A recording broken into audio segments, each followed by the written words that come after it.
ఈడ చక్కెర ఫ్యాక్టరీలు తెరిపిస్తా అన్నాడు. కేసీఆర్ తెరిపిస్తా అన్నాడు, 10 ఏళ్ళు మోసం చేసిండు. ఇప్పుడు ఈయన వచ్చిండు. ఇప్పుడు మొన్న ఎన్నుండి రావా ఓ అవా జరా కూర్చోర్రి, జరా సప్పుడు ఏకురి వేసిండ్రు. మళ్ళీ ఇక్కడికి వచ్చి ఏం చెప్పారు, వచ్చే సంవత్సరం డిసెంబర్ నాటికి తెలుస్తామంటారు. నేను చెప్తున్నా మీడియా ముఖంగా, నెల రోజులలో తీసుకొస్తా మేనేజ్మెంట్, కొత్త మేనేజ్మెంట్ టేక్ ఓవర్ చేయనికే. మీరు ఎటువంటి అవినీతి లేకుండా ఎక్స్ట్రా కమిషన్లు మింగకుండా ఉన్నట్టు సక్రమంగా వాల్యుయేషన్ చేసి అప్పచెప్పు. నెల రోజుల్లో అయితే మేనేజ్మెంట్ దొంగలు కాంగ్రెస్ వాళ్ళు. గోపి, ఉజ్వల కనెక్షన్లు ఉండి ఓళ్ళకి గ్యాస్ సిలిండర్ మీద సబ్సిడీ వాపసు వస్తలేదు, వాళ్ళందరూ కేవైసీ డాక్యుమెంట్లు కలెక్ట్ చేసుకొని నాకు తెచ్చి ఓకే ఉంటే చాలు. కొత్త రేషన్ కార్డులు మీడియా మిత్రులు అందరూ వింటా ఉన్నారు. కొత్త రేషన్ తీసుకోలే కార్యక్రమానికి వచ్చిండ్రు. అందరికీ ధన్యవాదాలు తెలియజేస్తున్నా. మీ ముందరనే కాంగ్రెస్ పార్టీ ఎన్ని వాగ్దానాలు చేసింది, ఏ రకంగా మోసం చేసింది, ఎవరన్నా హ్యాపీగా ఉన్నారా, ఏ వర్గమైనా కానీ. ఇది ఎక్కువ దళితులు ఉండే వాడ, ఇది వీళ్ళ ఓట్ల మీదనే బతుకుతున్నారు వాళ్ళు. వీళ్ళని మోసం ఎన్ని దశాబ్దాలు మోసం చేస్తారు.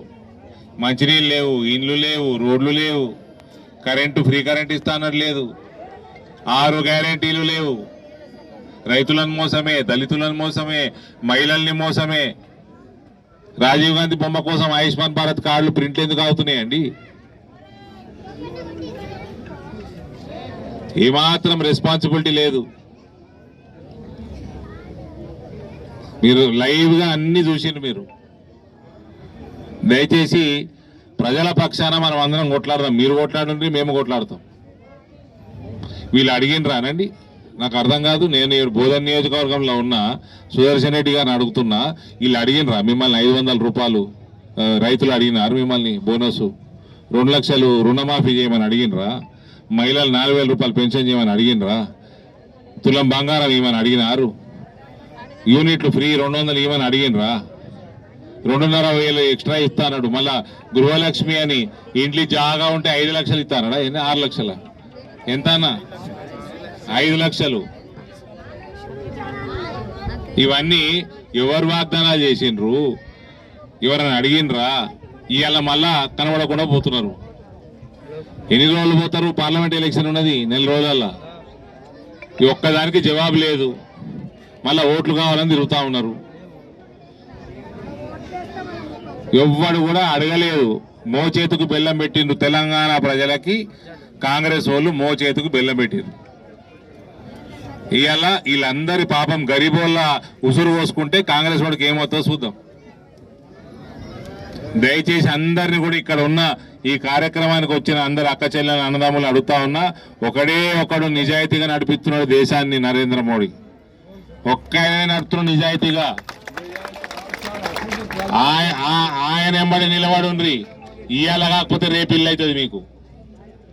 వినరామా? ఆయన ఎంబడి నిలబడుండ్రి. ఊకే మోసపోవద్దు. ఏమైంది?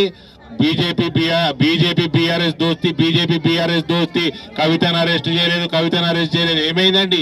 అందరు ఆగం పట్టిరు పబ్లిక్ ని. అన్ని వాగ్దానాలు, దొంగ వాగ్దానాలు చేసిండ్రు. అన్ని గ్యారెంటీలు, దొంగ గ్యారెంటీలు. మోచేతుకు బెల్లం పెట్టారు గరీబులకి. ఇలా కవిత జైలుకు పోయింది. ఎడవైంది దోస్తి? ఎవరిది దోస్తి? ఓవైసీ తోటి నీ దోస్తి. డమ్మి క్యాండిడేట్లు ఎవరితో సిగ్గు లేకుండా మీది దోస్తి ఓవైసీ తోటి. ఎవరిది దోస్తి? బంగ్లాదేశ్ లో ఓట్ల కోసం పాకులాడే మీది దిక్కుమాల దోస్తి. రోహింగ్యాల ఓట్ల కోసం పాకులాడే మీరు దిక్కుమాల దోస్తి. ఉన్న గుట్టలన్నీ కబ్జాలు పెట్టిస్తారు వాళ్ళ కోసమే. దరిద్ర రాజకీయాలు చేస్తారు మీరు, మీ కాంగ్రెస్ పార్టీ. ఇందరు గరీబుల ఉసురు పోసుకుంటారు. వల్ల కాంగ్రెస్ పార్టీకి డిపాజిట్ గల్లంత అయితే కానీ వీళ్ళకి బుద్ధి రాదండి. వీళ్ళకి బుద్ధి రాదు. అప్పుడు నరేంద్ర మోడీ మీద వెనుక నిలబడు అమ్మా. మోడీ వెనుక నిలబడింది. Thank you.